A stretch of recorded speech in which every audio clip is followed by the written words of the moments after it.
Pregunta del diputado don Albert Rivera Díaz, del Grupo Parlamentario Ciudadanos. Adelante, señoría. Gracias, presidenta. Vicepresidenta, en esta Cámara nos hemos pronunciado cuando ha habido crisis en países iberoamericanos hermanos, como Cuba, como Colombia, y también, como usted sabe, esta última semana los acontecimientos extremos que han sucedido en Venezuela merecen también una posición firme del Gobierno de España. Debo decirle, vicepresidenta, que así como estamos de acuerdo en la defensa de los valores democráticos, creo sinceramente que la posición del ministro de Exteriores y el Gobierno ha sido tibia e insuficiente en este caso. Por eso le pido, vicepresidenta, y al Gobierno en general, si piensan actuar con prudencia y a la vez con firmeza. No es incompatible ser prudentes con ser firmes. Hay 200.000 españoles en Venezuela, 200.000 venezolanos aquí, empresas en ese país. Somos miembros observadores de la Organización de Estados Americanos y a la vez somos los países iberoamericanos junto a Portugal en Europa. Y yo le pido, vicepresidenta, ¿está dispuesta el Gobierno a liderar en un Consejo Europeo con el resto de ministros de Exteriores una posición común de Europa frente a la situación de extrema gravedad en Venezuela? ¿Y está dispuesto el Gobierno también como observador de la Organización de Estados Americanos a pedir que se aplique la Carta Democrática, a colaborar con la diplomacia del resto de países para que se haga? Muchas gracias. Señora vicepresidenta. Adelante. Muchas gracias, señora presidenta. Señora Rivera.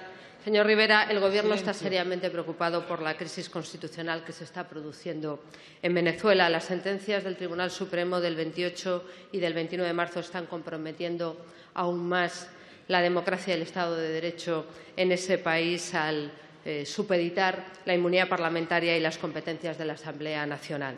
Quiero decirle que no es nuevo, que es una escalada en la que el Gobierno, desde luego, ha denunciado desde sus orígenes. Al secuestro del Parlamento se ha unido la violación reiterada de los derechos humanos, la existencia de presos políticos y, sobre todo, el grave deterioro humanitario y social que el desabastecimiento está produciendo en Venezuela.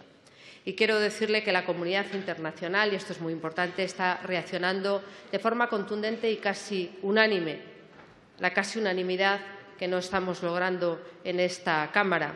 En primer lugar, el Consejo de Asuntos Exteriores de la Unión Europea, a petición de España, precisamente ha señalado que hay que reforzar esa presión internacional. La OEA está hablando de autogolpe e incluso es muy significativo la declaración de urgencia de Mercosur, donde, habiéndole además suspendido a Venezuela, están reclamando que se devuelva la democracia a esa tierra. El Gobierno, desde luego, ejercerá su liderazgo, lo ha hecho siempre. Reclamaremos que el Parlamento sea reintegrado en sus plenas facultades, reclamaremos que se ponga en libertad a todos los presos políticos y reclamaremos que se cumpla el calendario electoral con todas las garantías. Así lo haremos, señor Rivera.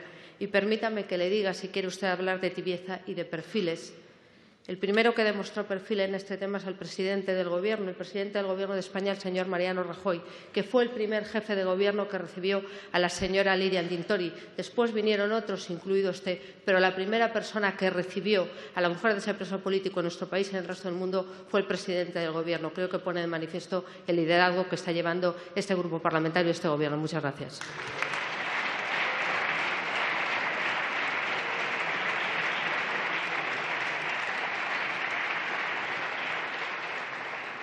Señor Rivera. Sí, gracias, presidenta. Efectivamente, los demás no somos presidentes de Gobierno, no podemos recibir a nadie como presidente de Gobierno. En todo caso, yo creo que esto no es una competición, señora vicepresidenta, no se pongan nerviosos. Queremos una posición firme del Gobierno. Poner un tuit está muy bien, decir que no es beneficioso para que Venezuela lo que ha pasado, como dijo el ministro Dastis, está muy bien, pero hay que ser contundentes. Y usted ha pronunciado la palabra autogolpe. Eso es lo que nos hubiera gustado escuchar del Gobierno de España y no hablar de no es beneficioso para Venezuela. En todo caso, la competición no es por ser duros, es por buscar soluciones. Y yo le pido al Gobierno que, igual que en la posición de Cuba en su día, el Gobierno de España lideró, el Gobierno del Partido Popular, por cierto, lideró en su día una posición común del Consejo Europeo por la crisis en Cuba, también lo hagamos ahora con un país hermano como Venezuela. Porque, señores, Venezuela fue un país y es un pueblo que recibió con los brazos abiertos a los españoles, un pueblo que ha ayudado sin duda a España y una hermandad que va más allá de los lazos puramente económicos, también culturales y de otro tipo. Por eso, vicepresidenta, yo le pido que actúen, que la política exterior, espero que no la marque el señor Zapatero, que es evidente que el diálogo trampa ha fracasado, y que pidamos un calendario electoral, la salida de los presos políticos, no hay diálogo si hay gente encarcelada, y un canal humanitario para Venezuela. Muchas gracias.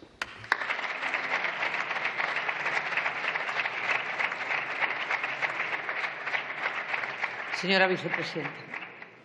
Muchas gracias, señora presidenta. Le agradezco, señor Rivera, que haya obviado en esta segunda parte los matices, porque lo que es importante, en primer lugar, es que la política internacional siga siendo una política de Estado y que podamos llegar a acuerdos, que entre todos fortalezcamos el liderazgo internacional que en Iberoamérica, pero muy especialmente en Venezuela, está haciendo el Gobierno de España, que mantengamos la exigencia y la presión internacional sobre el Gobierno de Maduro a nivel bilateral y a nivel multilateral y que reclamemos una reconciliación nacional exigente con los derechos humanos y con el Estado de Derecho. Sin eso, no hay democracia, por mucho que algunos se empeñen en justificar lo injustificable.